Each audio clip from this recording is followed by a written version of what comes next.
आज बात करेंगे इन्फ्लेशन की। किसकी बात करेंगे रे? इन्फ्लेशन, महंगाई। बिल्कुल बेसिक इन्फ्लेशन की डेफिनेशन क्या है? अगर मैं एकदम लेमन टर्म में बताऊं कि इन्फ्लेशन क्या है आपका, inflation is rise in prices of commodities, ठीक है, सर्विसेज। किसी भी चीज की प्राइस राइज होना, किसी भी चीज का प्राइस राइज होना, समझ आ रही है? किसी भी चीज का प्राइस राइज होना, उसे क्या बोलेंगे? इन्फ्लेशन बोलेंगे, ठीक है भाई, नॉर्मल सी बात। इन्फ्लेशन, अब जैसे तुम्हारे अब 10 रुपए किलो आलू है, वो 20 रुपए किलो हो जाए अगले दिन, या 30 रुपए किलो लेना, इन्फ्लेशन आ गया।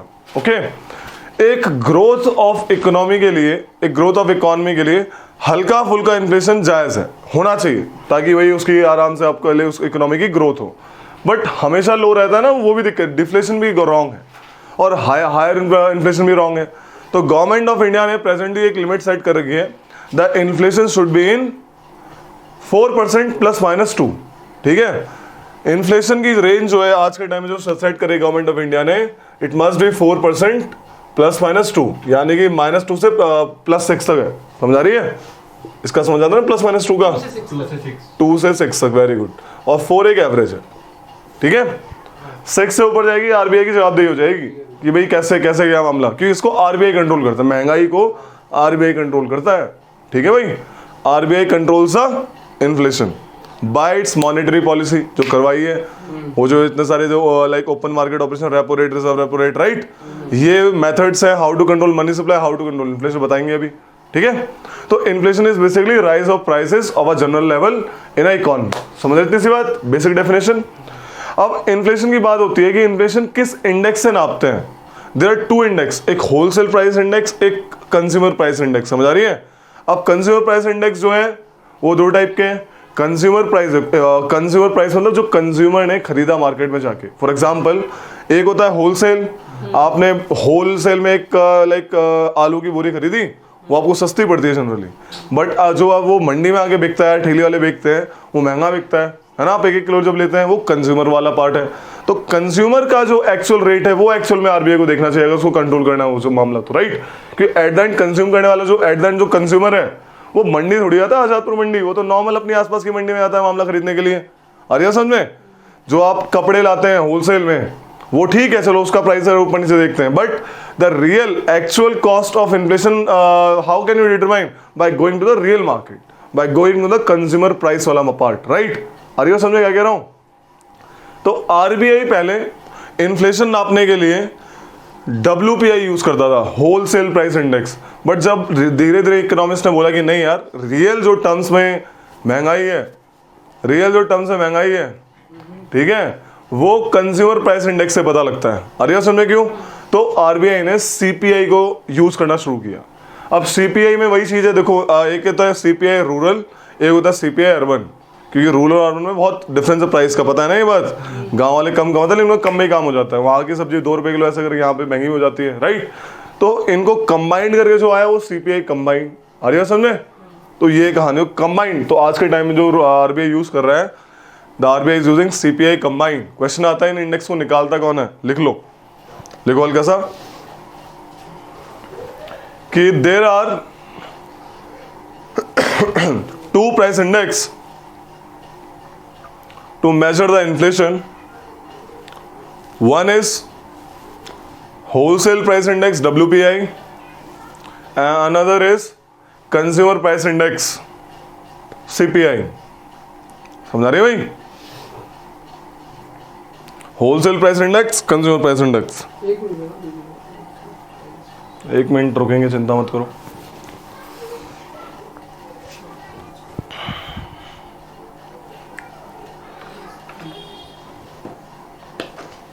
अब क्वेश्चन आता है इनको निकालता कौन है, राइट। तो लिख लो कि NSO, national statistical office, under MOSPI, ministry of strategy and programme implementation. NSO, national statistical office, under MOSPI, MOSPI, ministry of statistics and programme implementation, releases the CPI index. Releases the CPI index. CPI. अगला है WPI is released by, WPI is released by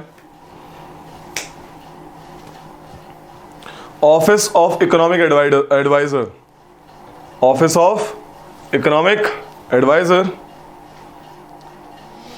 under ministry of commerce and industry, office of economic adviser under ministry of commerce and industry. समझ आ रही है कहानी? Commerce and industry.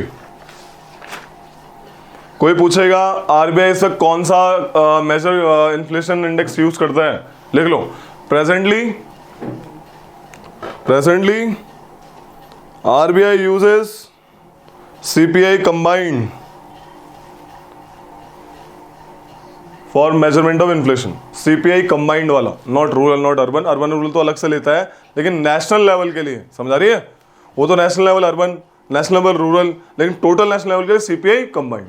WPI वाला है वो ऑफिस वाला है। हाँ, वो निकालता है। अभी आ रहा है, ऐसा नहीं कि नहीं आ रहा, उसको भी यूज करते हैं, बट रियल टर्म्स में मॉनेटरी पॉलिसी को कंट्रोल बनाने के लिए, चीजें कंट्रोल करने के लिए आरबीआई इसको देखता है। आरबीआई सीपीआई कंबाइंड यूज करते हैं। हाँ, CPI combined. National statistical office क्या करती है, इसने कहा ये रिलीज करती है इन दोनों को। सीपीआई सीपीआई बताया ना स्टार्टिंग में, एनएसओ रिलीज कर, रिलीजिंग बॉडी।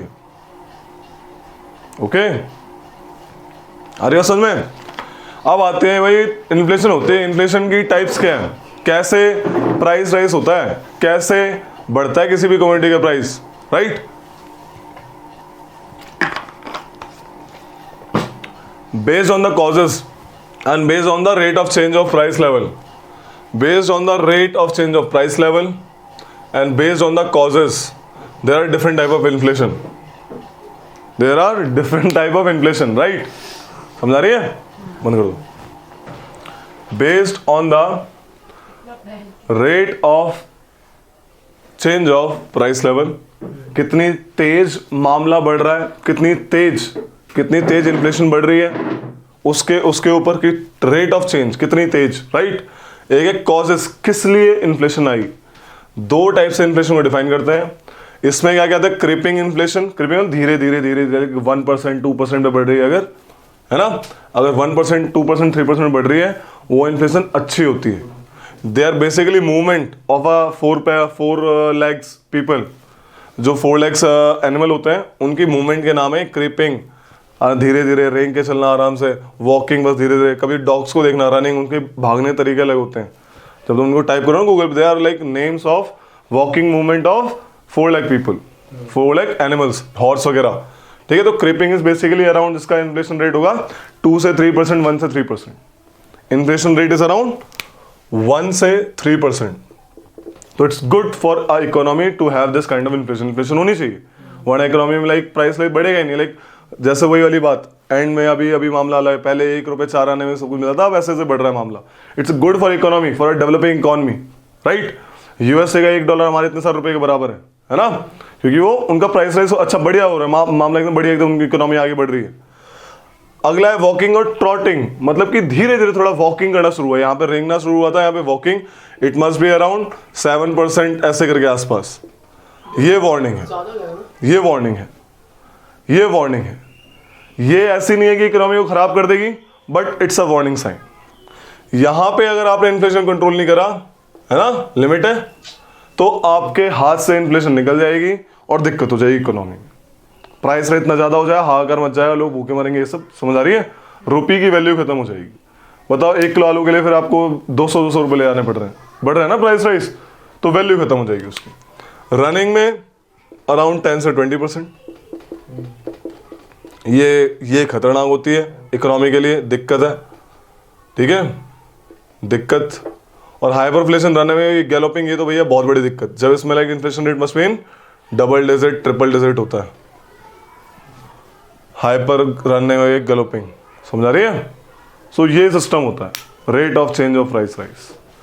अगला क्या है, कॉजेज में, according to the causes of inflation, inflation of 2 types.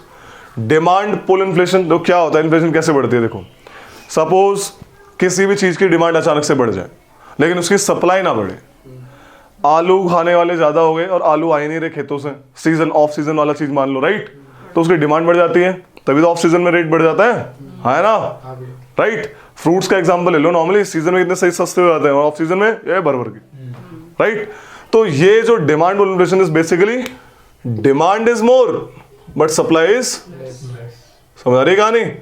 खरीदने वाले तो बहुत हैं लेकिन है ही नहीं मामला मार्केट में, तो बढ़ेगा तो दुकानदार तो उसको बेचेंगे तो बढ़िया रेट देगा, तो ऐसे डिमांड बढ़ जाती है। अगला ये कॉस्ट पुश, कॉस्ट पुश होगा इसका, कॉस्ट पुश। कॉस्ट कैसे बढ़ाती है आपके इन्फ्लेशन को? कॉस्ट बढ़ाती है, for example there are 4 factor of production. Production जब भी होता है 4 फैक्टर यूज होता है ना उसमें, नाम तुम बताओ। क्या भैया? 4 फैक्टर ऑफ प्रोडक्शन प्रोडक्शन बताओ, ये तो बेसिक है। 4 फैक्टर्स ऑफ प्रोडक्शन क्या होते हैं? थोड़ा हिंट देना थोड़ा। लैंड, लेबर, हाँ वो लैंड लेबर वाला, हाँ, लैंड लेबर और एक वो कैपिटल, और दूसरा लैंड लेबर कैपिटल और वो एंटरप्राइज। एंटरप्राइज। तो जब इनकी शॉर्टेज पड़ जाए, लेबर नहीं मिल रहा, लेबर भाग गया बाय सम रीजन से, कोरोना में भागे थे माइग्रेंट ऑफ लेबर्स, तो लेबर क्या करेगा? जो कुछ होंगे बोले हमें तो ज्यादा रुपए चाहिए, चॉइस ही नहीं है कंपनी के पास। लाइक लैंड का रेट बढ़ जाए, दिल्ली के लैंड का रेट देखो क्या बर्बर के रेट है भाई साहब, गांव में जाओ कोई पूछता नहीं है जमीन, मतलब कि समझ रहे हो, नॉन एग्रीकल्चरल लैंड गांव में सस्ता है, और दिल्ली में देखो भाई साहब 1 लाख रुपए गज, 2 लाख रुपए गज मामला पहुंच रहा है, वहां पे मात्र 10,000 रुपए गज। ठीक है, तो जब लैंड की कॉस्ट बढ़ जाए या फिर कैपिटल जिससे मशीनरी, ट्रैक्टर, जैसे खेतों वालों ट्रैक्टर वगैरह यूज हो रहे, ट्रैक्टर की कॉस्ट बढ़ जाए, जैसे कि प्रोडक्शन कॉस्ट ही बढ़ जाए, when there is increase in production cost because of factor of this, उस केस में भी इन्फ्लेशन आएगी। कहते ना यार मेरी खरीदी इतनी है, बन के इतना है, मैं आपको इतने में कैसे दे दूं? जब आप दुकान से वाले से बार्गेनिंग करते क्या यही तो बोलता है कि इसकी बनाई इतनी है, आप तो इससे भी कम मांग रहे हैं, राइट? तो कॉस्ट पुश इन्फ्लेशन होती है when there is increase in production prices, तो उसे कॉस्ट पुश इन्फ्लेशन कहते हैं। कैसे इन्फ्लेशन आती है? इस पे एक there is a theories of demand and supply. क्या? Because of theory of demand and supply inflation increases, और ये डिमांड सप्लाई थ्योरी दोनों पे वैलिड करती है, इन दोनों पे। क्या है ये? फैक्टर अफेक्टिंग डिमांड, कैसे कैसे इन्फ्लेशन बढ़ रही है? इंक्रीज इन मनी सप्लाई, लोगों के पास मनी ज्यादा आ गया, लोगों के पास मनी ज्यादा आ गया, पैसा ज्यादा है, क्या करेंगे? खर्च करेंगे। अरे पैसा ही नहीं है तो कैसे खर्च करेगा? समझ आ रही कहानी?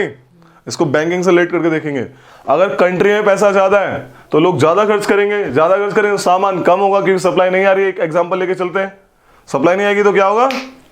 पैसा है लेकिन सप्लाई नहीं है तो लोग ज्यादा देने को तैयार हो जाते हैं, राइट? वो देखिए ना हर्षद मेहता में, लेक्सस गाड़ी, ये तुम्हारी जुबान के, ये फलाना उसके, पैसा बहुत है ना? तो उससे डिमांड का बढ़ती है, डिमांड फॉर दैट गुड बढ़ जाती है, लेकिन सप्लाई कम है तो महंगाई आ जाती है। ठीक है, महंगाई basically inflation. Increase in disposable income, disposable income क्या है? कि एक इंसान की personal income after deducting the taxes, direct tax को हटाने के बाद, समझ आ रही है, उसका जितनी तनख्वाह बचती है वो उसकी डिस्पोजेबल इनकम है। तो बेसिकली जिसकी ज्यादा होगी क्या करेगा? अगर इंसानों की डिस्पोजेबल इनकम ज्यादा होगी क्या करेंगे? वो खर्च करेंगे, खर्च करेंगे। तो वही सेम जो ऊपर हुआ था मामला, right? Cheap monetary policy, RBI अगर रेपो रेट सस्ता रखेगा, monetary policy basically repo rate, reverse repo rate, repo rate is what is repo rate? RBI जो बैंक को लोन देता है, वेरी गुड, आरबीआई जब बैंक्स को लोन देता है उसे रेपो रेट कहते हैं। रेपो रेट कम होगा तो बैंक आरबीआई से ज्यादा लोन लेगा, है ना? और सेम वो बैंक क्या करेगा? लोगों को भी कम लोन में पैसे देगा कंपैरेटिवली, है ना? तो लोगों के पास ज्यादा पैसा होगा, वो ज्यादा खर्च करेंगे, राइट? उससे भी क्या होगा फिर दिक्कत? प्राइस बढ़ जाएगा। पैसा हाथ में है तो यार महंगाई बढ़ेगी, इतना याद रखना। इसलिए सबके पास पैसा नहीं होता इसीलिए कहते ना कि आरबीआई इतनी गरीब है, नोट छाप दो, नोट छाप दो, नोट छाप दो मशीन से, बट नोट छाप दिया तो पंगा हो जाएगा, महंगाई बढ़ जाएगी, महंगाई बढ़ जाएगी, प्रोडक्शन तो है ही नहीं। आ रही है समझे? अगर हम ऐसा आता हो ख्याल, इतनी गरीब है सबको दे दे एक एक दिन के लिए मशीन, मामला गड़बड़ हो जाएगा। इंक्रीज इन पब्लिक एक्सपेंडिचर, सरकार, पब्लिक एक्सपेंडिचर वही सरकार वाला पार्ट, सरकार जब बजट में ज्यादा पैसा लेके लोगों में लगा दे, ठीक है, तब भी क्या होगा? सेम चीज, मनी सप्लाई जहां जहां बढ़ेगी वहां पर डिमांड बढ़ेगी, और जहां डिमांड बढ़ेगी ये सरकार तो डेवलपमेंट पे लगाएगी ना, सरकार ने डेवलपमेंट में लगाया। फॉर एग्जांपल सरकार ने बोला अगर पब्लिक एक्सपेंडिचर कर रही है कि आप जो है कोई भी चीज ट्रैक्टर पे उन्होंने लगी, लाइक ट्रैक्टर पे उन्होंने मामला लगाया, सब्सिडीज टाइप लगाई, ठीक है। इस पे लगाया लाइक सिलेंडर पे, जो एलपीजी सिलेंडर, इसमें सब्सिडी लगाई, तो सिलेंडर सस्ता हो गया, लोग ज्यादा सिलेंडर खरीदना शुरू हो जाएंगे। एक टाइम क्या आएगा, इसकी डिमांड बढ़ जाएगी लेकिन सप्लाई कम होगी, अल्टीमेटली व्हाट विल हैपन, ठीक है। अरे अभी नहीं देखा था क्या, ऑक्सीजन वाले हुआ था, शमशान घाट में जब वो डिमांड ज्यादा थी, महंगा हो गया। सप्लाई कम थी, ग्राउंड क्रेमेशन ग्राउंड ही नहीं थे, ये लाइन लगी पड़ी है, और वो वहां पे मुंह मांगी रकम मांग रहे हैं। फिर अगर आपको अपनी बॉडी को जल्दी जलवाना है तो, राइट, सड़ रही थी बॉडी, पता है, न्यूज देखी होगी ना, एकदम फ्रंट पेज पे एकदम सारी एकदम दा हिंदू मस्त चिपका रहा था। सिलेंडर के रेट भी बढ़े थे। सैनिटाइजर के, ऑक्सीजन सिलेंडर के, इससे पहले कोई नहीं, मोस्टली जनता नहीं जानती सैनिटाइजर क्या होता है भाई, मैं खुद नहीं जानता था, बताओ, भोली वाली जनता। देखा वाला कोरोना आया, सैनिटाइजर की वैल्यू पता लग गई, प्राइस बढ़ गए, मास्क के प्राइस बढ़ गए, N95 वाला। N95 के। रीपेमेंट ऑफ पब्लिक डेट, वही अगर दोबारा से पैसा जाएगा, इंटरेस्ट पब्लिक का पैसा आएगा उसके पास, तो वो ज्यादा इन्वेस्ट करेगी, ओके, जो सरकार ने उठाया। फैक्टर सप्लाई कैसे इफेक्ट होती है, देखो एक चीज पूछा था, जैसे जो गवर्नमेंट लोन देती है किसानों और सबको, तो माफ कर देती है। हाँ, उससे ये बिल्कुल बढ़ता है, बिल्कुल बढ़ता है, बिल्कुल बढ़ेगा, वही तो चीज है। ये जो शॉर्ट टर्म, ये जो पंगा करते हैं, ये it's a negative for economy.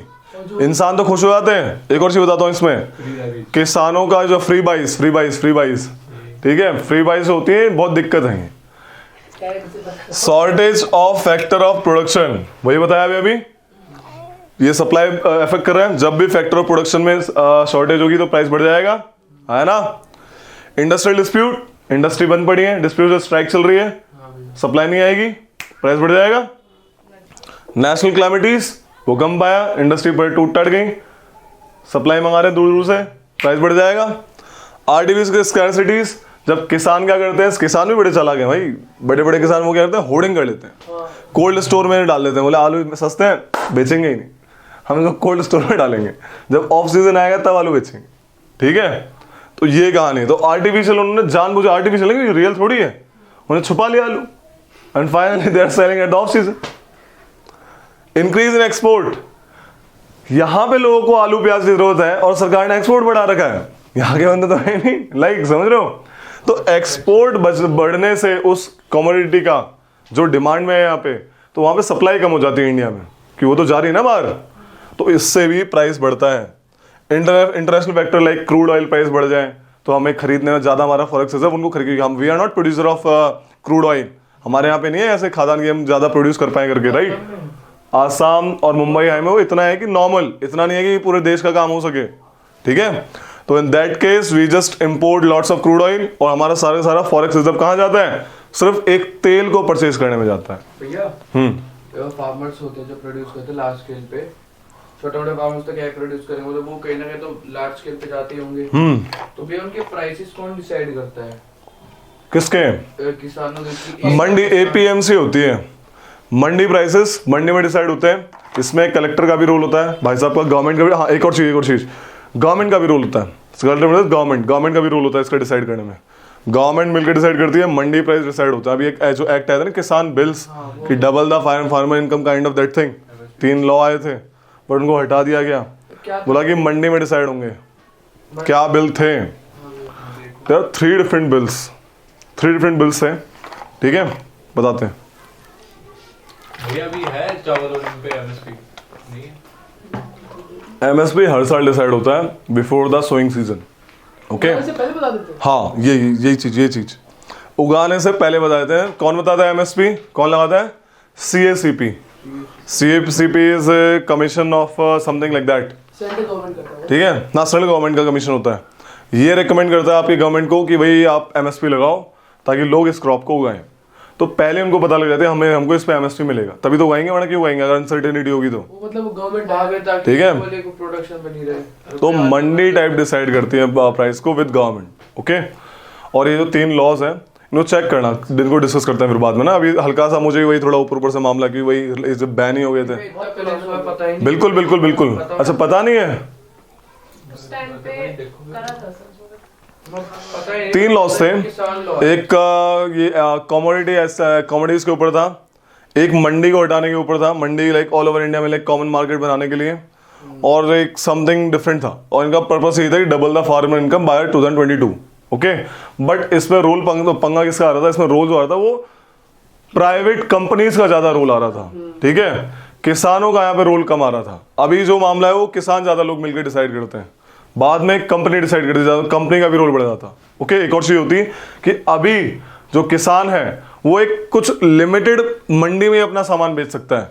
Like Uttar Pradesh का किसान यहाँ पे तमिलनाडु में जाके नहीं बेच सकता अपना मामला। ओके, उन लॉ के आने से ऐसा हो सकता था। अभी जो इसकी मंडी डिसाइडेड है ना कि इस मंडी में बेचेगा वो, तो वहीं पे ही बेचेगा। अभी अगर वो लॉज आते तो it will be eligible to sell anywhere. तो इससे एक पंगा भी होता, नुकसान और अच्छा फायदा भी होता। फायदा ये होता वो वहीं उसी मंडी में बेचता जहाँ पे उसको फायदा होता, और नुकसान क्या होता, जिस मंडी में सामान आता ही नहीं वो मंडी में फिर कंसेस आ जाते हैं सामान के। समझ आ रही है? So that may be some harmful and some shortage and like benefit of that thing. ठीक है, तो 3 लॉस थे, चेक करना उनको, चेक करना। ठीक है, विल डिस्कस। ओके, तो ये चीज है like how to control the inflation. Okay, control बोल रहा हूँ। What are the factors for inflation? This is demand and supply theory. समझ आ रही है कि कैसे डिमांड और सप्लाई से आपकी इन्फ्लेशन बढ़ती है और घटती है। अभी तो बढ़ने वाला पार्ट बता ही दिया, घटना मतलब ऑपोजिट हो जाएगा। ये तो साफ सीधी बात है ना। अबे बोलो ना। हाँ भैया। अब है इन्फ्लेशन कंट्रोल कैसे करते हैं, how to control, how to control. पहला क्या है, there different measures, monetary measures, यानी आरबीआई कैसे हेल्प करता है कंट्रोल करने में। ठीक है, सबसे पहला तो क्रेडिट कंट्रोल कर लो। अगर आप मॉनेटरी पॉलिसी से क्रेडिट कंट्रोल, पैसा कंट्रोल कर लोगे तो क्या होगा, मनी सप्लाई कंट्रोल हो जाए तो क्या होगा, वो खरीदेंगे नहीं ज्यादा। अरे यार समझ में, खरीदेंगे तो अपने आप प्राइस क्या जाएगा, कंट्रोल में आ जाएगा। रेपो रेट बढ़ा दो, ऐसा करेंगे, यही ना cheap monetary policy, remember it miss the cause. यहां पे उसने एक्सपेंसिव कर दी।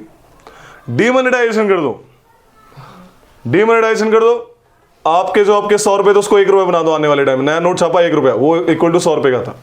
ये जनरली रेयर केसेस में होता है। इट्स लाइक जब आपकी एकदम इकोनॉमी डूबी हुई है। इशू ऑफ न्यू मनी, वही सेम चीज, नया मनी, ऐसा मनी छापो कि भाई जिसका 1 रुपया 100 रुपए के बराबर हो जाए। Okay, kind of that thing. Demonetization से और क्या होगा, जो भी डीमोनेटाइजेशन है, अब बंदे क्या करेंगे, उन पैसों से खर्च ना करके बैंक के पास आएंगे, भाई हमारा पैसा रख लो, हमारे को नया पैसा दो, ऐसे करके। तो सारा लिक्विडिटी कहाँ पे आ जाएगी, बैंक के पास आ जाएगी। गए थे ना, लाइन में लगे थे। बहुत दुखी होते हैं। गुड। फिस्कल मेजर्स, यानी जो गवर्नमेंट टाइप करती है, बजट टाइप में, टैक्स से रिलेटेड। ओके, फाइनेंशियल ईयर से related. Reduction in unnecessary expenditure, यहाँ पे था ना एक्सपेंडिचर करेगी तो यहाँ पे अननेसेसरी एक्सपेंडिचर को उसका रिड्यूस कर देगी, यानी फिस्कल डेफिसिट जैसी चीजें नहीं आएंगी तो इन्फ्लेशन क्या होगा, नहीं बढ़ेगा। Right. Increase in direct taxes, इसका कोई बता सकता है एनीबॉडी, क्या भैया? इससे कैसे कम होगा, increase in direct taxes. GST बढ़ा देंगे, डिस्पोजेबल इनकम कम हो जाएगी ना उसकी। क्या रे, कम पैसा होगा भैया, कम खर्चे है ना। अभी बताया तो आपने। इनकम टैक्स बढ़ा दिया, सैलरी थी उसकी 20,000, बोला इनकम टैक्स हो गया आप 10,000, पैसे कितने आए उसके पास 10,000, 10,000 है ना। तो उतना एकदम उसके हिसाब से लेगा, जितनी चाहता उतने पाँव फैलाएगा, है ना। कहाँ सोचा था फॉर्च्यूनर खरीदूंगा, कहाँ खरीदा ऑल्टो। ठीक है, बढ़िया एकदम। ठीक है, तो ये कहानी समझ आ रही है। डिक्रीज इन इनडायरेक्ट टैक्स, ये कैसे इन्फ्लेशन को कम करेगी, देखो इसको बढ़ाने से कम हुआ, इसको कम करने से कम हुआ। हाउ, अबे क्योंकि कोई भी अगर आज ऐसे लाइक टॉफी की बात करते हैं, टॉफी का पैकेट, उस पे इनडायरेक्ट टैक्स लगता है ना। इनडायरेक्ट टैक्स लगा के वो 1 रुपए की होती है।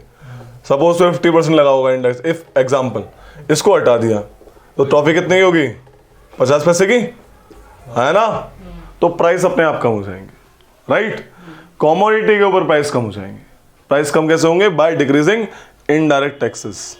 भाई कम पैसे की आएगी तो कम है तो ज्यादा खर्चा करेंगे ना हम तो। ज्यादा खर्चा नहीं, प्राइस कम हो जाएगा, प्राइस कम हो जाएगा। ये आफ्टर इन्फ्लेशन की बात बता रहा हूँ, स्टार्टिंग नहीं, आफ्टर इन्फ्लेशन। क्योंकि जब इन्फ्लेशन आ गया अब कहाँ हो रहा है खर्चा, अब तो मारा मारी हो रही है। आधे कर रहे हैं, आधे नहीं कर रहे हैं। राइट, तो how to control that price level, how to control inflation, price level को कंट्रोल करने, प्राइस को ही कम कर दो। राइट, सो ये major.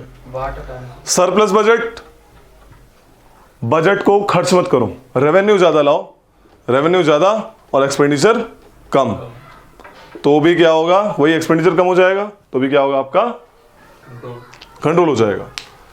Trade measures, export import, export कम कर दो, इंपोर्ट बढ़ा दो। जैसे सपोज यहाँ पे आलू की कमी हो गई तो आलू इंपोर्ट बाहर से सस्ते पड़ेंगे लाने से, तो इंपोर्ट कर लो उनका। इंपोर्ट करोगे तो अल्टीमेटली धीरे धीरे प्राइस लोगों को लेकर, यार रिमेंबर अभी बीच में प्याज मंगवाई थी बाहर से, ये मोटी प्याज आई थी, देखी थी वो, प्याज महंगे हो गए, देखी थी। 90 पहुंच गई। तो इंपोर्ट करके भी हम प्राइस को आराम से कंट्रोल कर सकते हैं। Okay, administrative measures, rational wage policy, like rational wage policy, and this is, ये भी वेज पॉलिसी है नो।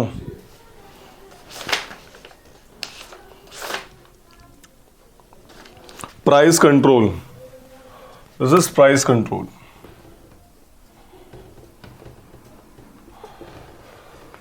डायरेक्टली बोले कि भाई हम प्राइस करिए, वेज पॉलिसी और ये देने लगभग सेम ही है कि बोले कि डायरेक्टली ये चीज़ तो इतने की बिकेगी, गवर्नमेंट ने प्राइस डिसाइड करा एट द एंड। तो गवर्नमेंट घुस के एकदम बोलेगी भाई, जैसे सैनिटाइजर प्राइस बढ़ रहे थे रिमेंबर, गवर्नमेंट ने बोला इससे ऊपर नहीं बेच सकते, MRP टाइप, इससे ऊपर नहीं बेच सकते आप, अरे समझ में। तो डायरेक्ट जब कंट्रोल करेगी गवर्नमेंट, उसे price control, rational wage policy type बोलते हैं। रैशनिंग क्या होता है?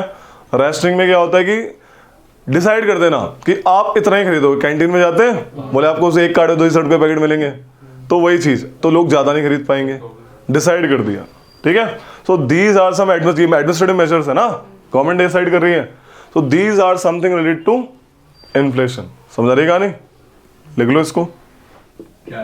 ओए सुनो इधर जल्दी फटाक से, मैंने थोड़ा ग्राफ थोड़ा टेढ़ा मेढ़ा बना लिया, बस एक साइन वेव बना लेना, कोई दिक्कत नहीं है, ठीक है। तो सीन क्या है, ये ऐसे है, मतलब एक साइन वेव, समझ आ रही है, ऐसे करके 3 टर्म है, 4 डिफ्लेशन, रीफ्लेशन, ये इन्फ्लेशन एंड डिसइन्फ्लेशन। क्या फर्क है, दिख रहा है साफ साफ? ये नेगेटिव वाला part rate of price change and this is time, this is time के साथ साथ अगर आपने देखा कि जब ये इन्फ्लेशन वेव है, जब प्राइस चेंज जो है, प्राइस चेंज वो नेगेटिव में है, बेसिकली आप ये कहते हैं opposite of inflation.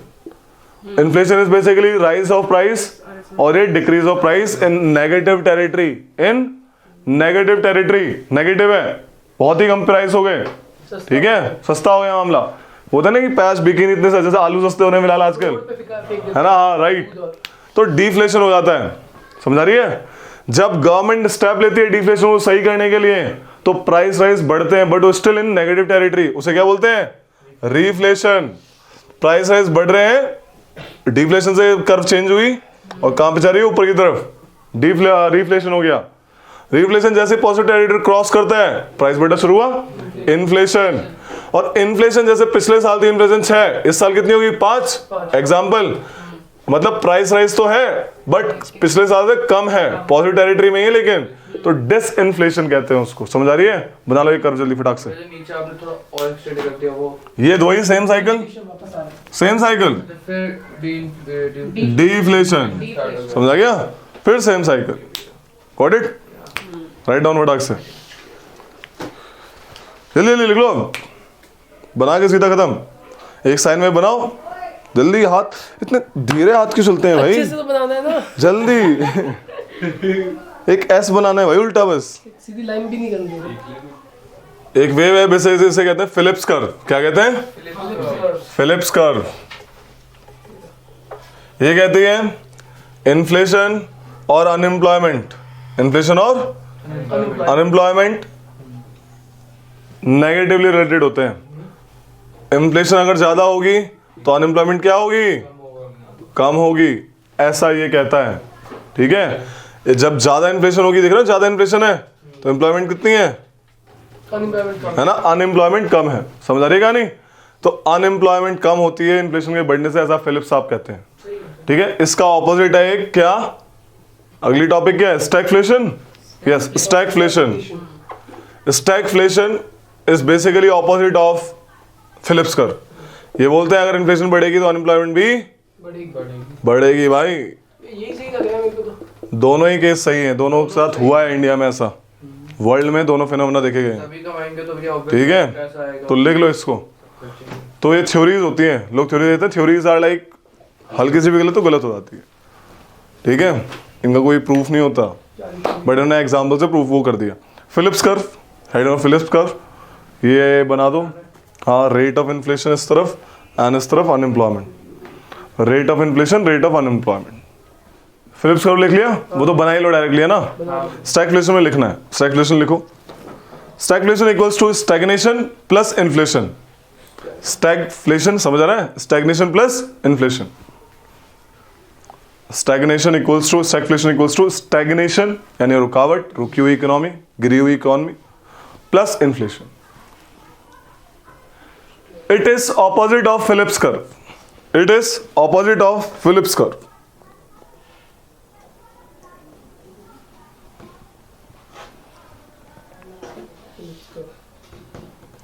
Stagnation means, sorry, stagnation बोल रहा हूँ, sorry. Stagflation refers to the situation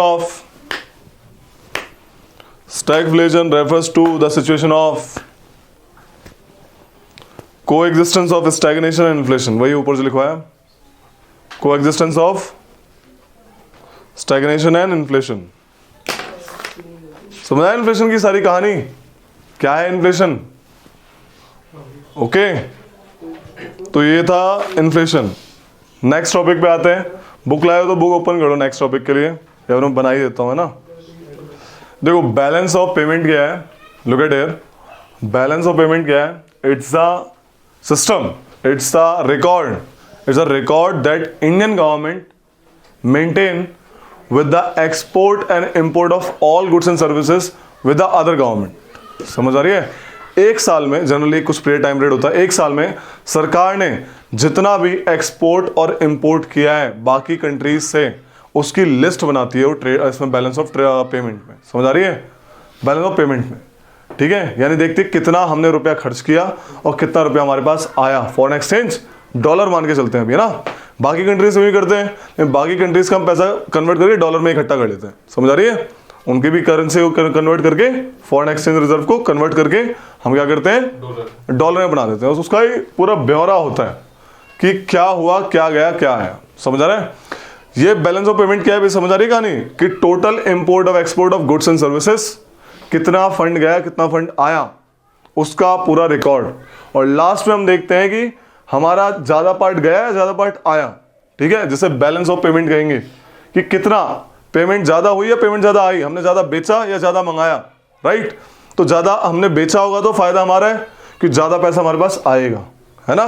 foreign exchange reserve हमारा बढ़ेगा। फॉरेन एक्सचेंज रिजर्व मतलब कि पैसा, बेसिकली यूएस डॉलर वाला पैसा। जैसे चाइना के साथ करेंगे तो उसका हमारा हम नीचे कि चाइना में ज्यादा भेजता है, टोटल पूरी एक लिस्ट बनेगी। हाँ, सबका, चाइना का अलग, इधर टोटल इंपोर्ट एक्सपोर्ट पूरा बताएंगे अभी क्या है, सीन क्या है।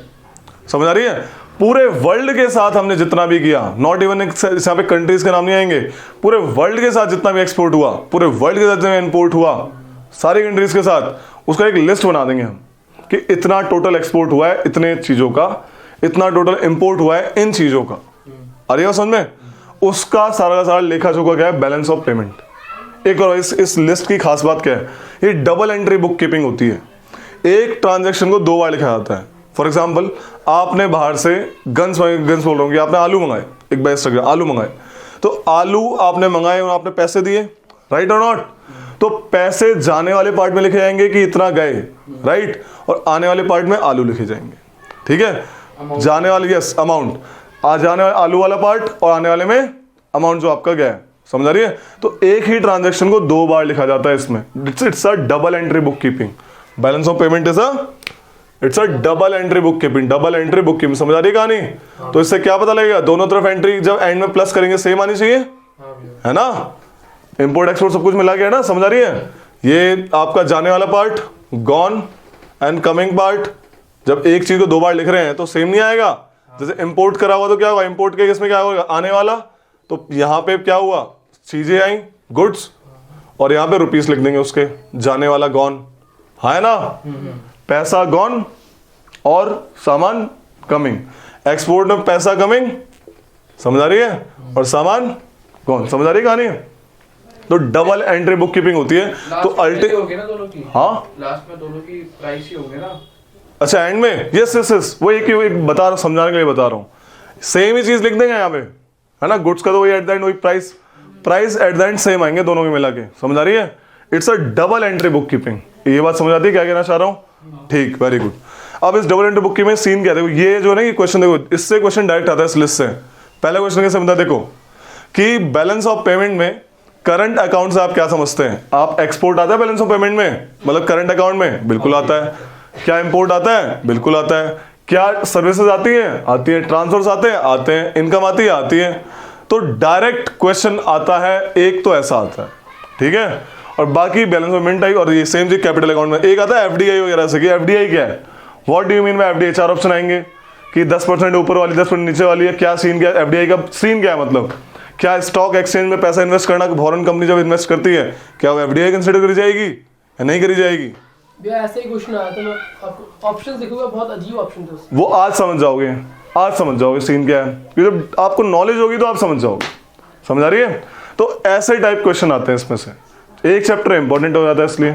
ठीक है, अब बताते हैं बात सीन क्या है इनका, होता क्या है। देखो बैलेंस ऑफ पेमेंट में 2 टाइप के अकाउंट है, current and capital account. Current account क्या है? One time transaction. क्या? One time transaction. एक बार ट्रांजैक्शन हुई, खत्म।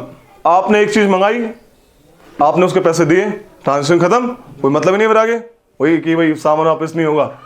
ठीक है एक दाम की दुकान, return will not be acceptable, right. वो चीज आपने एक्सपोर्ट करा, बेसिकली आपने क्या करा, आपने चीनी का एक्सपोर्ट किया, सामने वाले ने पैसे दे दिए, ट्रांजैक्शन खत्म। समझ आ रही है? आपने इंपोर्ट किया, ठीक है, आपने उसको पैसे दे दिए। इंपोर्ट मतलब मंगाना, समझ आ रही है बात? हुई समझ आ रही है चीज? इंपोर्ट मतलब मंगाना, एक्सपोर्ट मतलब भेजना।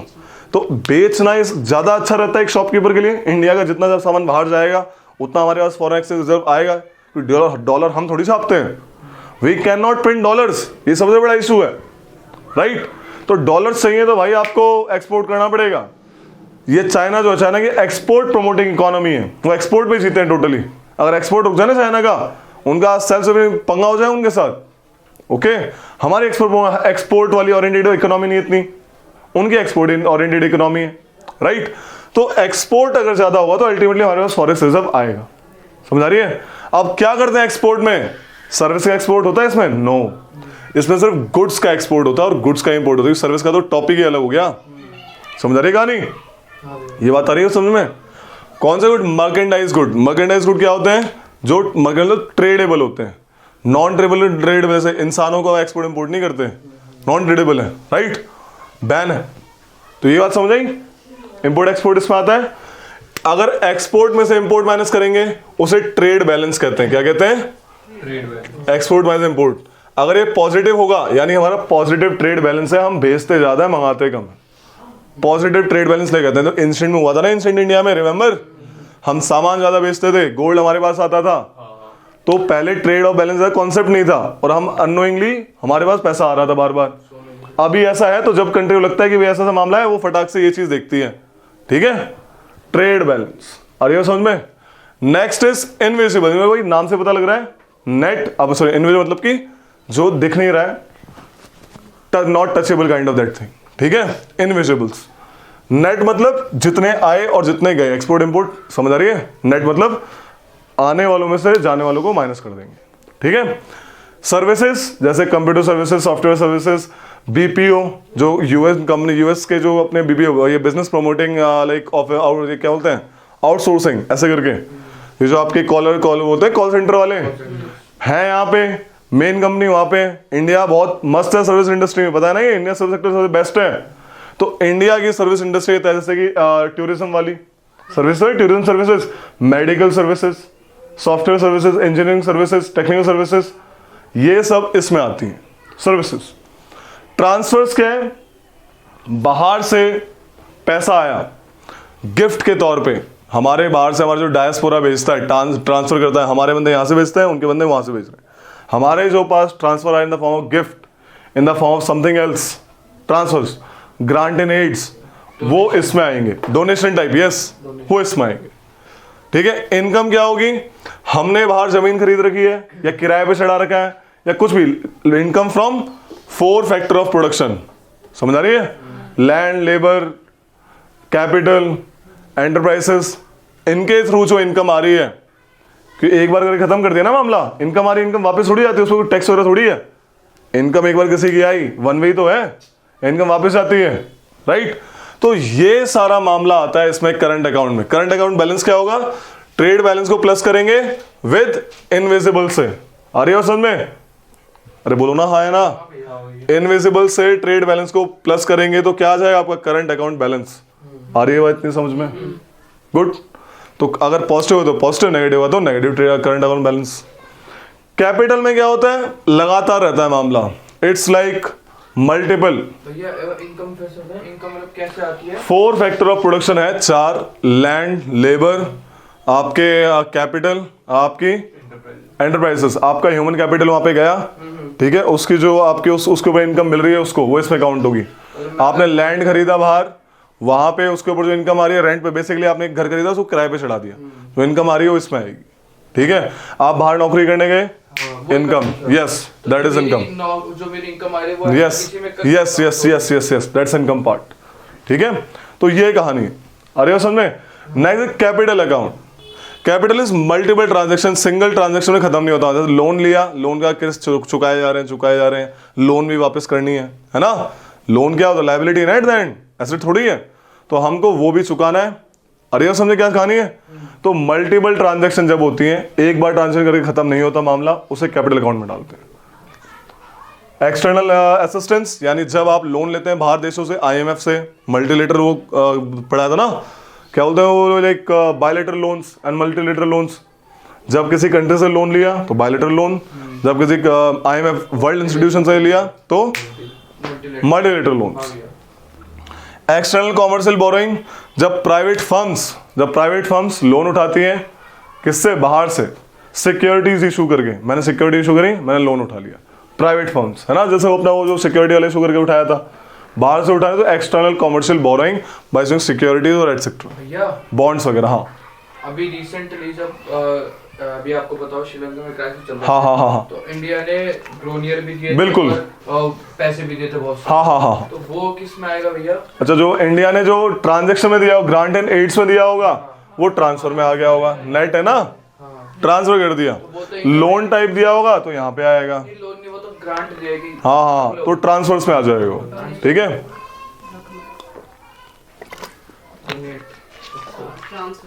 समझ आ रही कहानी? हाँ भाई, वो सीधे सा पिक्चर अबाउट करता है। कोई नहीं। Next is short term debts. ये बेसिकली 3 साल के लिए होती हैं। This is for 3 years। अगर 3 years से कम वाला पार्ट है तो शॉर्ट टर्म डेट्स कहते हैं, ठीक है। बैंकिंग कैपिटल, जो हमारे पास नॉन रेजिडेंट इंडियंस हैं, उनके जो बैंक अकाउंट है यहाँ पे, एट द एंड पैसा जाने वाला है ना, वो पार्ट इंडिया का थोड़ी है, वो तो वहां पे रह रहे हैं बंदे, नॉन रेजिडेंट इंडियंस, एनआरआईज। तो finally this is liability to us, वो हमें देनी पड़ेगी उनको, बीच में निकालते होंगे वहां से, जो स्टूडेंट्स जाते हैं, ठीक है। तो अल्टीमेटली देयर लायबिलिटी, हमारा पैसा नहीं है, वो उनका पैसा है, लेकिन रखा कहाँ पे? इंडिया के बैंक अकाउंट में, ओके। तो काइंड ऑफ दैट, उसका एक एग्जांपल ये है, बाकी और भी एग्जांपल है, तो एक एक बता रहा हूँ नॉर्मली क्या सीन क्या है ये, ठीक है। Banking capital, non resident Indians, okay. ये क्या है? Foreign investment. देखो फॉरेन जो कंपनीज होती हैं, फॉरेन कंट्रीज कंपनीज जो भी है, गवर्नमेंट्स, वो इंडिया में 2 टाइप से इन्वेस्टमेंट करती हैं, ठीक है। पहला वे क्या है? एफडीआई। एफडीआई क्या है? Foreign direct investment. एफडीआई कोई डेफिनेशन नहीं कि इतना पैसा दोगे तो एफडीआई होगी, बट बाद में इसकी डेफिनेशन बनाई कि अगर कोई भी फॉरेन कंपनी इंडिया में इन्वेस्ट कर रही है 10% से ज्यादा, कितना? 10%, तो वो क्या होगा? वो उसे बोलेंगे एफडीआई। पहली डेफिनेशन तो ये एक बेसिक, ठीक है। 10% से ज्यादा कोई कंपनी के ऊपर इन्वेस्टमेंट हो रहा है, कोई बाहर की कंपनी कर रही है, उसे एफडीआई कहेंगे, पहली चीज। और क्या होती है एफडीआई? एफडीआई वो होती है जो स्टॉक एक्सचेंज में नहीं इन्वेस्ट करते। बाहर का पैसा स्टॉक एक्सचेंज में ना लग के नॉर्मल कंपनी में आके लग रहा है। For example initial public offering shares, मतलब वो प्राइमरी मार्केट में, primary market, yes. Primary market में जो इनिशियल पब्लिक ऑफरिंग था, रिमेंबर पहली बार जब शेयर खरीदे थे, कंपनी शेयर निकाला, तो बिल्कुल एग्जैक्ट डेफिनेशन यही है, यही कॉन्सेप्ट है एफडीआई का। FDI is investing in primary market. For example shares acquired by the way of IPO initial public offering, ठीक है। Shares acquired by preferential allotment, जब मैंने शेयर खरीदे प्रेफरेंस शेयर टाइप, ठीक है। 2 टाइप के शेयर होते हैं, equity and preference share. Shares दोनों में खरीद रहे हैं। इक्विटी शेयर में क्या होता है, कंपनी को लॉस होगा तो आपका लॉस, आपने शेयर गिर गए भाव गिर, मैं शेयर खरीदे, मैं मेरा लॉस हो गया। प्रॉफिट होगा तो आपका प्रॉफिट। प्रेफरेंस शेयर में क्या होता है, सेम चीज होती है। मान लो कंपनी डूब गई, लॉस हो गया एकदम। प्रेफरेंस शेयर में बोलते हैं कि जब जितनी कंपनी डूब गई तो कंपनी को बेचने के बाद जो भी पैसा आएगा वो पहले तो बॉन्ड वालों को देंगे, फिर डिबेंचर्स और बॉन्ड वालों को, उसके बेच के फिर आपका नंबर आता है प्रेफरेंस वालों का, लास्ट में होते हैं इक्विटी वाले। ठीक है, ये चीज होती है। यस, इसमें प्राइवेट प्लेस अरेंजमेंट में भी है, ऑफर फॉर सेल, वही चीज है प्राइमरी मार्केट वाली। पैसा बेस अल्टीमेटली प्राइमरी मार्केट से आपने पैसा लगा के लिया है, दैट इज एफडीआई। कितना लगाना है, 10% से ज्यादा। समझा रही कहानी। इसका उल्टा अगर फॉरेन वाले हमारे कैपिटल अकाउंट इसको बोल रहा हूं, अगर फॉरेन कंपनीज हमारे स्टॉक एक्सचेंज में इन्वेस्ट करेंगे, यानी पैसा आ रहा है उनका स्टॉक एक्सचेंज में, उसे बोलते हैं portfolio investment, investing in stock market. Individuals ठीक है, कंपनी करे, इंडिविजुअल करे, हार्डली मैटर्स। ये 3 टाइप की होती है। एफआईआई, फॉरेन इंस्टीट्यूशन इन्वेस्टमेंट, जब फॉरेन वाले म्यूचुअल फंड हमारे इंडिया में इन्वेस्ट करें, हमारे इंडियन स्टॉक मार्केट में, mutual fund of foreign origin, तो फॉरेन इंस्टीट्यूशन इन्वेस्टमेंट कहेंगे उनको। ठीक है, दूसरा क्या है, डिपॉजिटरी रिसीट्स, हमारी कंपनी अपना शेयर बेचे फॉरेन स्टॉक मार्केट में जाके, ठीक है, और उसको फॉरेन कंपनी खरीदे, कोई इंडिया की ना खरीद के फॉरेन कंपनी खरीदे, जैसे उसे डिपॉजिटरी रिसीट्स कहते हैं। सपोज इंडिया की कंपनी है, may be anybody, for example GS classes बाहर उन्होंने अपने शेयर बेचे अमेरिकन डिपॉजिटरी में, वहां पे खरीदने वाला कौन आया, अमेरिका का आया, इंडिया का नहीं आया बेसिकली, चाहे यूके एनीबडी, तो इससे बोलेंगे this thing, what is it, deposit receipt. ठीक है, नेक्स्ट इज ऑफशोर फंड, यानी वही ये म्यूचुअल फंड की तरह है, बाहर के फंड जो आके जहाँ पे टैक्स लॉस बहुत कम होते हैं, उन्होंने इन्वेस्ट किया इंडिया में आके by the way of secondary market, this is also considered as portfolio investment. समझ आ रही है कहानी, वेरी गुड। अदर फ्लोज, ये भी म्यूचुअल फंड की तरह है, लाइक और भी डिफरेंट पैसा जो आ रहा है, this other flows, kind of that thing.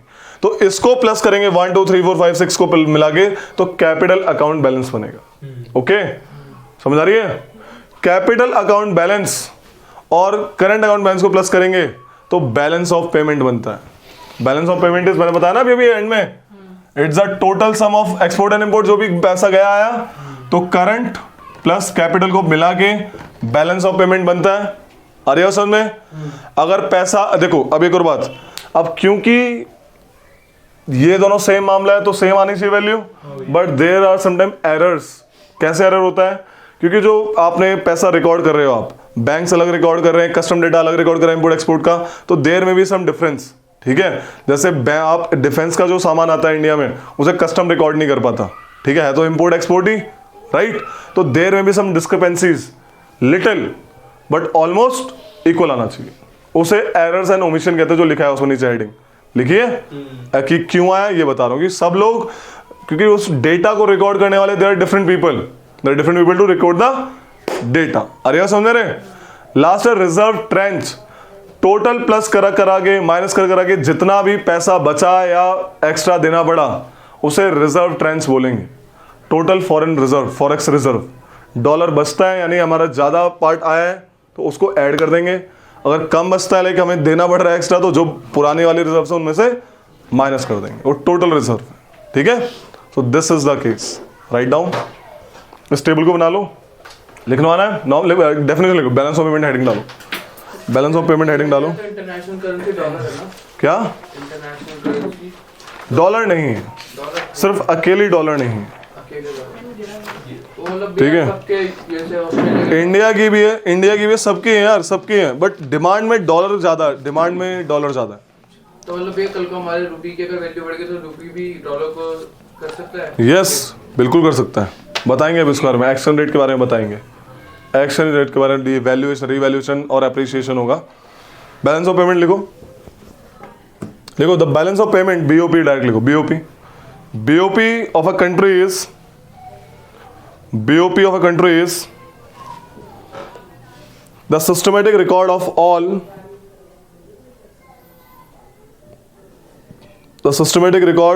all its economic transactions, है ना, systematic records of all its economic transaction with the outside world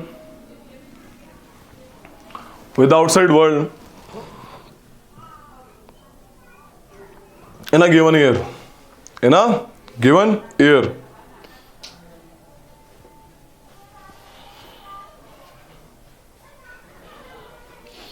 The term all transaction refers to transaction of government as well as private, दोनों, private वाले भी कर रहे हैं उनकी भी होगी, गवर्नमेंट वाले कर रहे हैं उनकी भी होगी। refers to private and public. And government, public तो गवर्नमेंट ही होगी ना, जनता, प्राइवेट एंड गवर्नमेंट। देख लो पैरा चेंज करके, it is a double entry book keeping,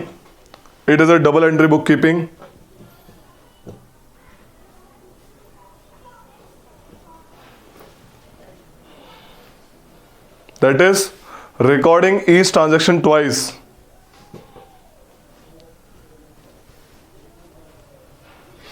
with opposite nature and equal values, with opposite entries with equal values,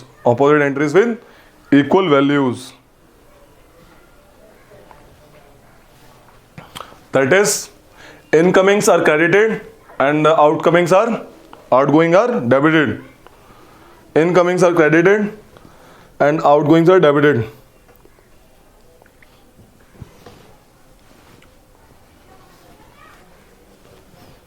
ठीक है रे, समझ आ रही है क्या कह रहा हूं? ये टेबल बना लो हल्का सा, इंपॉर्टेंट है, लिखा ही हुआ है इंपॉर्टेंट, स्टार मार्क मार लो इस बुक में, इस टेबल में स्टार मार्क, डायरेक्ट क्वेश्चन आता है इससे उठ के सीधा, डायरेक्ट पूछता है एक्सपोर्ट किस में आता है, करंट में, कैपिटल में, डायरेक्ट। Okay, very good. अगला आता है भाई इसी में फॉरेन एक्सचेंज। क्या होता है foreign exchange? There are terms, बताते हैं, देखो सीन क्या है इसका।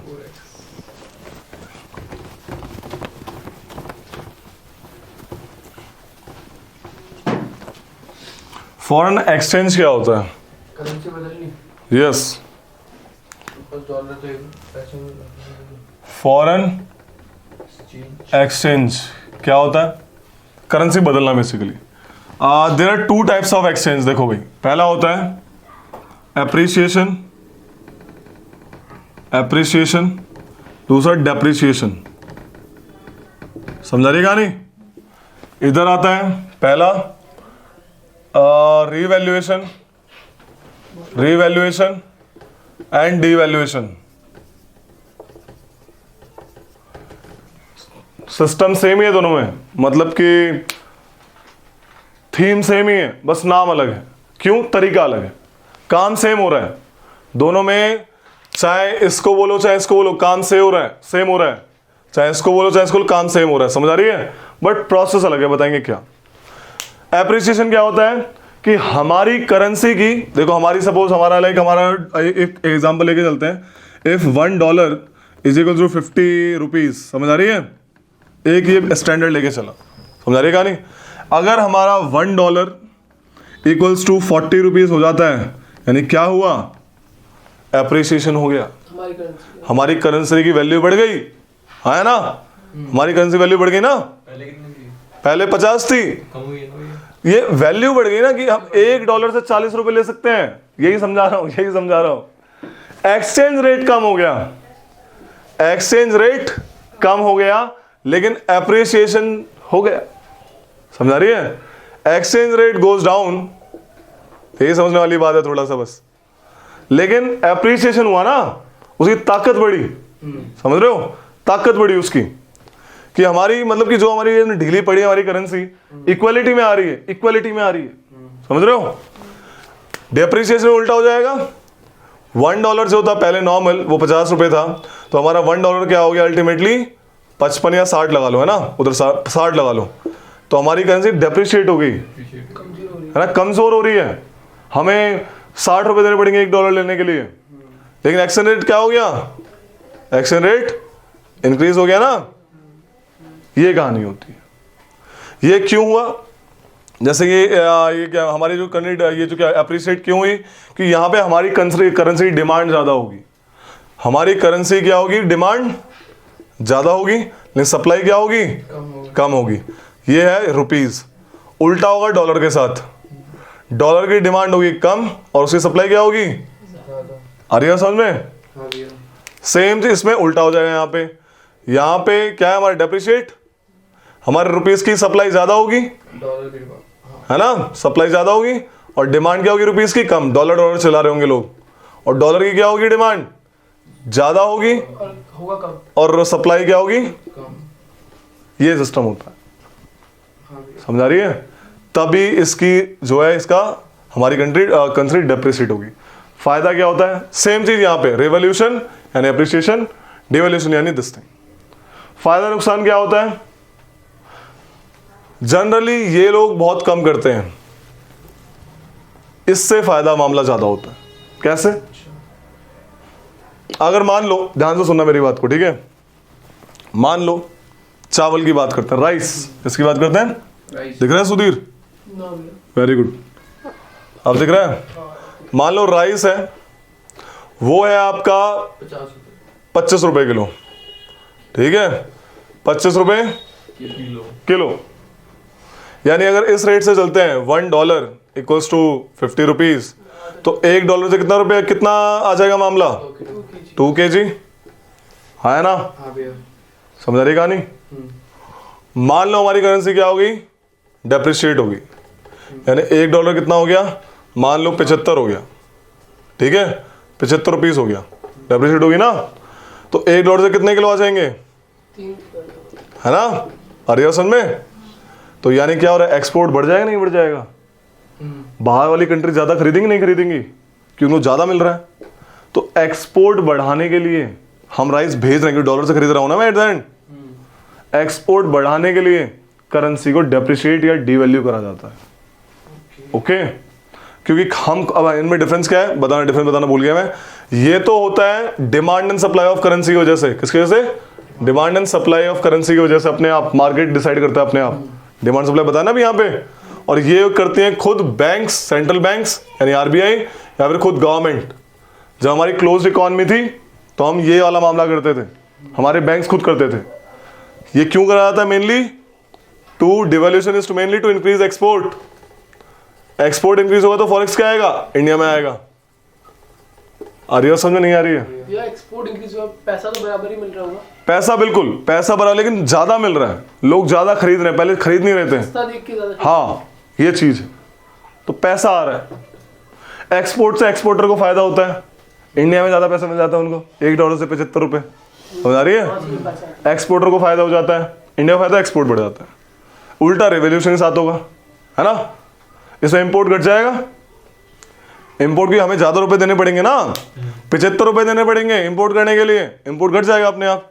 तो डेप्रिसिएशन से एक्सपोर्ट बढ़ता है। ये बात समझ आ रही है? सामने क्लियर हो रही है साफ साफ एग्जांपल के साथ? ठीक है, तो लिख लो इसको। एक्सपोर्ट ज्यादा हो जाता है। यस, और रिवॉल्यूशन उल्टा हो जाता है। ठीक है, तो लिख लो exchange rate. Exchange rate heading डालो, exchange rate, exchange rate heading डालो। इसमें लिखो it is a rate,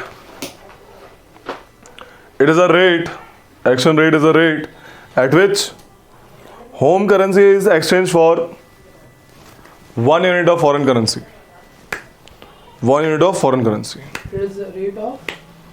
It is a rate at which home currency is exchanged for 1 unit of foreign currency. समझ आ रही कहानी? और दूसरे डेफिनेशन में अलग से, it is a price of one currency in terms of another currency. Price It's the price of one currency in terms of another currency. समझ रही कहानी क्या सीन है एक्सचेंज रेट की? It is the price of basically One currency one currency. in terms of another currency, है ना? Exchange rate इसी को कहते हैं। लिखो डेप्रिसिएशन। क्या हुआ था? एक्सचेंज रेट बढ़ा था घटा था इसमें डेप्रिसिएशन में? ये इसमें कहाँ है डेप्रिसिएशन? ये रहा ये वाला। एक्सचेंज रेट क्या है? बढ़ेगा। लिख लो increase in exchange rate, increase in the exchange rate, और क्या बोलेंगे? ये सारी डेफिनेशन की डेफिनेशन है। और fall in the external value, है ना? फॉल हो रहा है ना? Fall in the external value of the domestic currency fall in the external value of domestic currency because of, क्यों डिमांड किसकी ज्यादा है? फॉरेन करेंसी की. Because of additional demand of foreign currency. Because of additional demand of foreign currency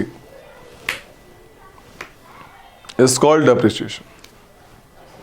example लिख लो ताकि फिर घर में पेट में दिक्कत ना हो, वरना पेट में दर्द हो घर में जाके. तो लिख लो एक्सचेंज रेट के ऊपर ऐसे ऊपर एरो बना लेना, एक्सचेंज रेट ऊपर की तरफ. समझा रही है? और ये एग्जाम्पल लिख लो, $1 बिफोर 50, $1 बाद में 60. रुपीज़ की सप्लाई बढ़ जाती है, डिमांड कम हो जाती है. डॉलर की डिमांड बढ़ जाती है और सप्लाई कम हो जाती है. ये वाला चीज़ बना लो. इतना खुद भी दिमाग लगा के ट्राई करो और फिर मैच कर लो. ये है डेप्रिसिएशन.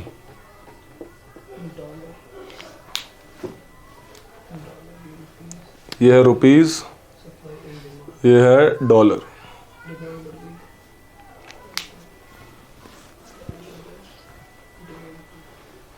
वही वाली बात है ना, जिस चीज़ की सप्लाई ज़्यादा होती है उसकी वैल्यू कोई नहीं करता. अब एयर है, इतनी इंपॉर्टेंट है लाइफ के लिए, सप्लाई ज़्यादा है, वैल्यू नहीं. किसी क्लाइमेट चेंज होता रहे, हमें फर्क ही नहीं पड़ता. राइट? वही कहानी होती है. इकोनॉमिक्स के ये रूल है. अब गोल्ड है, गोल्ड की सप्लाई कम है, लेकिन कुछ वैल्यू नहीं है उसकी. बस पहन लो, काम कर, खा थोड़ी सकते हैं उसको, ये तो बात है. लेकिन उसकी वैल्यू ज़्यादा है. डिमांड कम है भैया. पत्थर, डायमंड, वैल्यू ज़्यादा है. ठीक है? एप्रिसिएशन में लिखो, appreciation. Appreciation, fall in exchange rate. Fall in exchange rate, that is increase in external value of domestic currency. That is increase in external value of domestic currency due to additional demand of home currency. Due to additional demand of home currency. ये लिख लो example के तहत, ये वाला part. Example के तहत ये लिखना रे. ठीक है? ये डॉलर, डॉलर ये ब्लैक वाला, ये वाला लिखना. एक्सचेंज रेट नीचे आ गया है ना.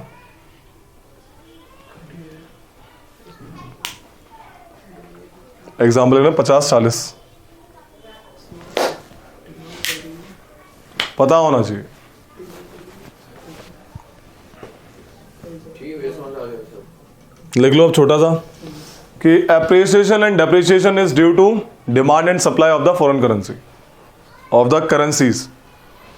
Appreciation and depreciation is due to demand and supply of the currencies. Okay? But अगला क्या है? Devaluation and revaluation is done by voluntarily by Indian, by country central government और आरबीआई, सेंट्रल बैंक और central government. Voluntary खुद करते हैं वो लोग. Devaluation revaluation is done by countries government और सेंट्रल बैंक. समझ आ रही है? एक छोटी लाइन और लिख लो. Depreciation and devaluation promotes export. क्या भैया? Depreciation and devaluation promotes export. ये वाला प्राइस खरीदवाया था अभी 3 किलो. डेप्रिसिएशन और डिवैल्यूएशन. Depreciation both. अबे दोनों में एक ही काम हो रहा है ना, काम तो एक ही हो रहा है. Depreciation and devaluation both promote export of a commodity. समझ आ रही है रे? Both promote export. export. अब कुछ फैक्ट लिख लो हल्का सा। हम बोलते हैं फॉरेक्स रिजर्व लिख लो। Forex reserves means 4 thing. 4 चीजों से मिलके बनता है फॉरेक्स रिजर्व। नंबर 1,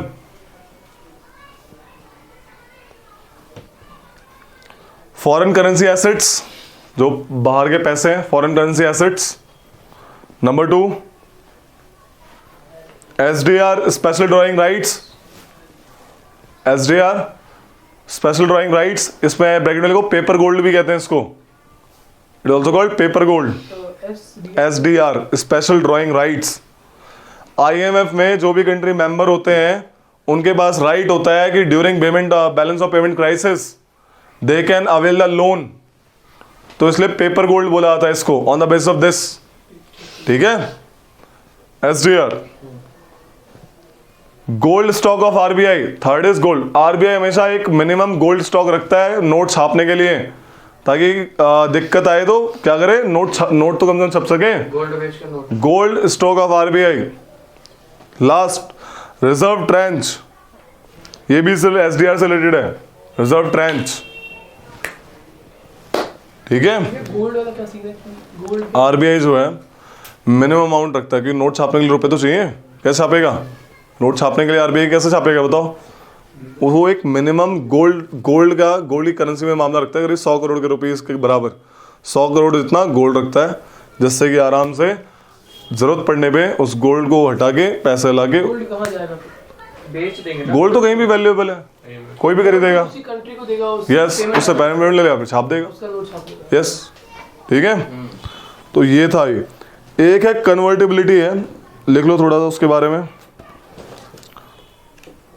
कि एक कमेटी बनी, SS तारापुरे कमेटी। लिखो SS तारापुरे कमेटी।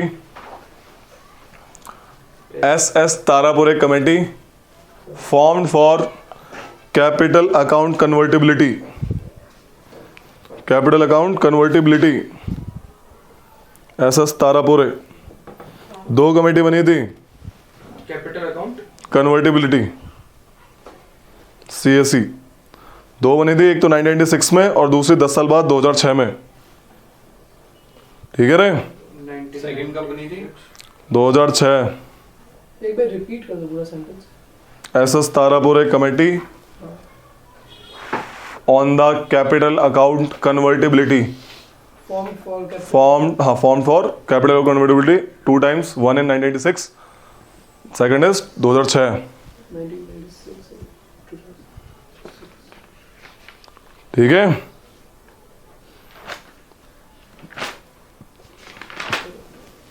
समझा रही कहानी? हो गया भैया? एक वो भी लिख लो, वो हाँ ये इंपॉर्टेंट है रे। डायरेक्ट लिखो इसको, बस डेफिनेशन लिखो फटाक से, अलग से टॉपिक डालो कि है डालो monetary aggregates. Monetary aggregates number 1 में लिखो इसमें रिजर्व मनी या फिर बेस मनी, क्या कहते हैं इनको? Reserve money and base money. लिखा? रिजर्व मनी लिखा? उसमें लिखो पहले वाले में रिजर्व मनी में लिखो M0 वाला सिंबल बनाओ। M0 के इक्वल करके लिखो M0 equals to reserve money और बेस मनी एक ही है, सेम ही। और इंग्लिश वाला और रिजर्व मनी और बेस मनी, इसको M0 बोलते हैं, M0 equals to currency in circulation. जितनी भी करेंसी सर्कुलेशन में है, currency in circulation plus bankers deposit with RBI। क्या है बैंकर डिपॉजिट RBI? बताइए किरणदीप। अबे CRR बे, banker deposit with RBI plus other deposits with RBI, ये 3 मिलके ये बनाते हैं। तो बेस मनी क्या है आपका? Reserve money, currency in circulation plus bankers deposit with RBI plus other deposit with RBI। हाँ, विद RBI। सेकंड लिखो narrow money M1 equals to narrow money, ऐसे M2 ऐसे M3, बस 3 तक है। डायरेक्ट क्वेश्चन आता है इससे, बस डायरेक्ट कि M0 क्या है, किससे कंसिस्ट होता है। M1 लिखो नैरो मनी, इसमें लिखो currency with public currency with public plus current deposit with banking system, current deposits with banking system plus demand liabilities portion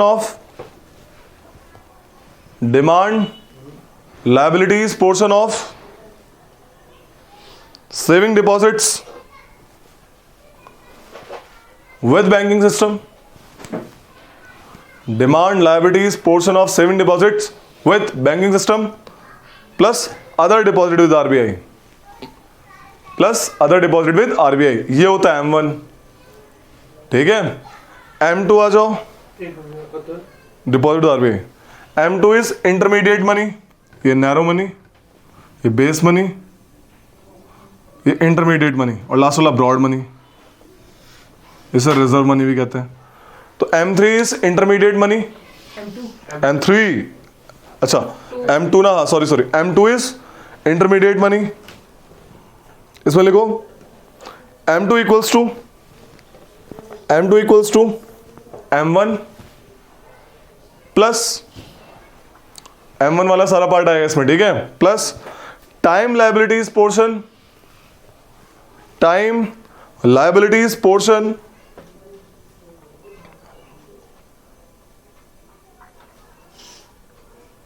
of saving deposit with banking system, of saving, ऊपर demand liabilities ना, नीचे time liability, of saving, time liability portion of saving deposit with banking system plus certificate of deposits issued by banks, certificates of deposits issued by bank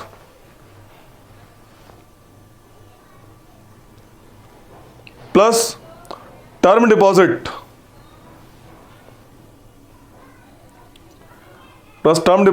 excluding FCNR, इसी में है, plus term deposit excluding FCNR, foreign currency non banking resident banks, up to 1 year maturity, term deposit excluding FCNR up to 1 year maturity, 1 साल के अंदर अंदर। अगले वाले में मोर देन आ जाएगा 1 year, up to 1 year maturity with a banking system,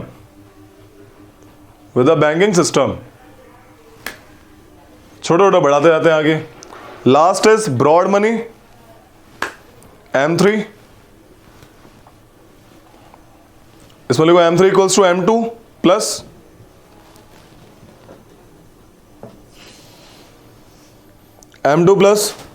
term deposit excluding FCNR over 1 year maturity with banking system, excluding FCNR over 1 year maturity with banking system